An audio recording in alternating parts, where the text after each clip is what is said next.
আজকে আমরা শুনব এমন এক সাধুর কথা, যিনি দিনের পর দিন, মাসের পর মাস, এমনকি বছরের পর বছর কাটিয়ে দিচ্ছেন গাছ থেকে ঝুলে।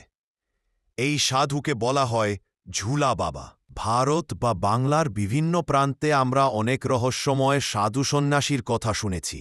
ইয়ারা কঠোর তপস্যায় লিপ্ত থাকেন, কিন্তু ঝুলা বাবা যেন একেবারে অন্য মাত্রার সাধক। লোকমুখে শোনা যায় তিনি এক বিশাল বটগাছ থেকে দিনের পর দিন ঝুলে থাকেন। কোনো চেয়ারে বসা নয়, কোনো বিছানায় শোয়া নয়, শুধু ঝুলে থাকা, কারণ আত্মার উন্নতির জন্য শরীরকে কষ্ট দেওয়া।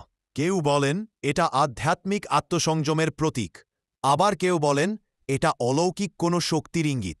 ঝুলা বাবার আশেপাশের মানুষজন বিশ্বাস করেন তিনি সাধারণ নন, তিনি ঈশ্বরের বিশেষ আশীর্বাদ প্রাপ্ত।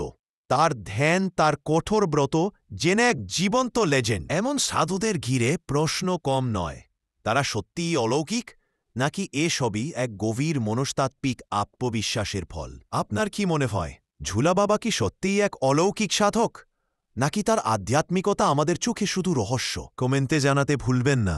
ভিডিওটি ভালো লাগলে লাইক ও সাবস্ক্রাইব করতে ভুলবেন না। ঝুলা বাবার মত অনুসারে চলুন আগামী পর্বে খুঁজে দেখি কিভাবে আমাদের সৌরজগৎ মহাশূন্যে ঝুলে আছে।